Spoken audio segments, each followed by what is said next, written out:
Sige kayo, pinipigil ko. Mahirap eh. Kapal ka plastic ang lalo pag pinigil mo. Binalikan ng netizens ang hindi maisagot ni Joey De Leon sa naging huling habilin ni Francis Magalona sa kanya bago bawian ng buhay ang rapper. Viral sa social media ang naganap na interview kay Joey De Leon sa naging lamay ni Francis Magalona noon. Narito ang full video, panuurin. Kung matetext niyo po si Kiko ngayon, anong gusto niyo sabihin sa kanya? Ako, alam niya yan. Dahil nagte-text siya sa akin. Hindi ako marunong mag-text eh. So, isa lang ang text. So, kahit po may sakit siya, nagte-text pa rin. Oo, updated yan. Pati sa... yung huling text sa akin, hindi ko pwedeng sabihin. Yung mga taga-ibang bulaga, alam, hindi pwede. Kasi sabi ko nga doon sa mga ibang network, sabi ko, in time baka kwento ko. Medyo may kapilyuhan. Pero I consider it a dying wish din. Someday, baka ibulong ko sa'yo. Pero nakakatuwa. Yun yung huling-huli niya. Hindi naman ako makareturn dahil hindi nga ako nag-text.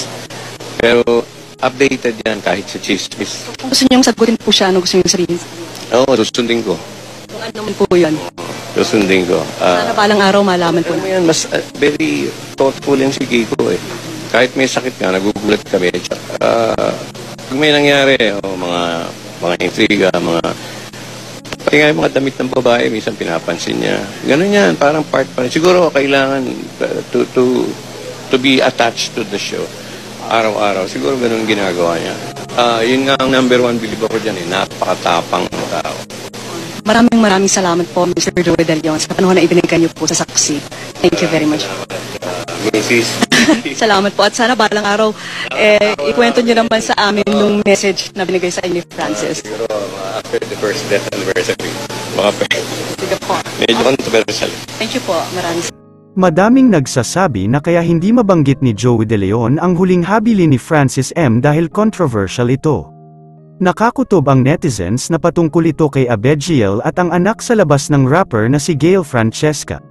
Samut-saring pangbabatikos kasi ang natatanggap ni Abigail Rate at ang kanyang babaeng anak na si Gail Francesca ay yumaong tatay nito na si Francis Magalona. Yun lamang po, ano ang masasabi mo sa balitang ito, comment mo sa ibaba. Huwag kakalimutan i-like ang video na ito. Maraming salamat po sa panunood.